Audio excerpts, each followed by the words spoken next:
In the year 1692, the quiet Puritan town of Salem, Massachusetts, found itself consumed by fear, paranoia, and the specter of the supernatural. It all began with two young girls, Betty Parris and Abigail Williams, who lived in the household of Reverend Samuel Parris. They started experiencing strange, inexplicable fits, convulsing, screaming, and uttering words that made no sense. Doctors were summoned, but when no physical ailment could be identified, the diagnosis turned to the unthinkable: witchcraft. In a deeply religious society that believed in the ever-present threat of the devil, this diagnosis sent shockwaves through the community.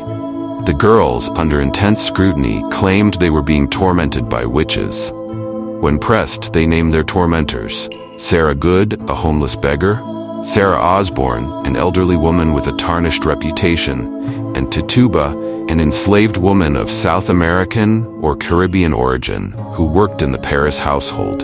Tituba's confession was the catalyst for the hysteria. Likely coerced and terrified for her life, she wove a vivid tale of dark magic, signing the devil's book and seeing others consorting with evil spirits. This confession was all the proof the community needed, and it set off a chain reaction of accusations.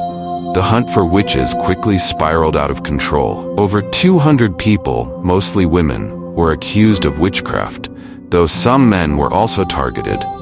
The accused were often those who didn't fit into the rigid norms of Puritan society: widows, the elderly, the poor, and those who had long been the subject of gossip or envy. Accusations were sometimes based on grudges or disputes, with neighbors and even family members turning on one another. Trials were held in a special court set up to deal with the crisis, where the rules of evidence were shockingly lax. One of the most damning forms of testimony was spectral evidence, where witnesses claimed to see the spirit of the accused committing acts of witchcraft. This type of evidence was impossible to refute and sealed the fate of many. Over the course of the trials, 20 people were executed. 19 were hanged on Gallows Hill, including Rebecca Nurse, a pious grandmother who was widely respected in the community. One man, Giles Corey, refused to enter a plea and was pressed to death with heavy stones in a brutal attempt to force him to speak. His last words were a defiant, "More weight," a phrase that has echoed through history as a symbol of resistance against injustice. The trials were not purely the result of religious fervor. They were also driven by social, economic, and political factors. Long-standing feuds, land disputes, and envy played a significant role. In a small, insular community, these underlying tensions found a deadly outlet in the witch trials. By 1693, the hysteria began to subside. The governor of Massachusetts, responding to growing doubts about the legitimacy of the trials and the outcry from some clergy and citizens, dissolved the special court. Those still imprisoned were released, and many of the convictions were overturned. The aftermath left a stain on Salem's history.